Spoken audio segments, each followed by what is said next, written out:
Prisoners in the storm. We've just come through devastating floods here in KZN, and before that we had riots and looting, COVID with lockdowns and social isolation, and now there's a war in Ukraine that's threatening our food and fuel supplies. Do you feel like a prisoner in the storm?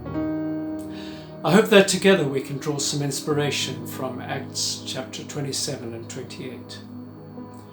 Paul the Apostle was a prisoner in the ship being carried by the storm. He had warned them not to set sail, but they had ignored his advice. Just as our advice on how to handle COVID, the storm, the economy, and Ukraine may have been ignored. After 2 weeks being driven by the storm, all hope was lost.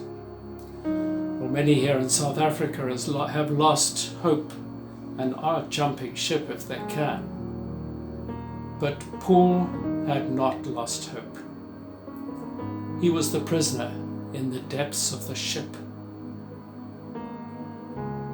But he had not lost hope because he was in touch with God. And that's what makes the difference. Paul brings a message from outside the hopeless circumstances.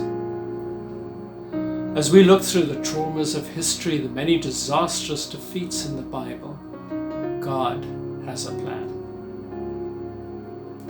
The crucifixion of Jesus seemed like a disaster, but the resurrection followed, and we've just celebrated that. Paul encourages his fellow passengers to take some food to give them strength, and they all arrive on the island of Malta. Paul gathers firewood to make a fire to warm themselves. He gets bitten by a snake. He shakes it off and then continues to minister to the local governor's father, risking catching a deadly disease. Notice that in all of this, God's man, Paul, was neither the victim nor was he the celebrity hero. He just got on with the work that needed doing. We may be prisoners in the storms that rage around us, but we can hear God and bring a message of hope. Let's listen, care for others, and bring truth with love and encouragement.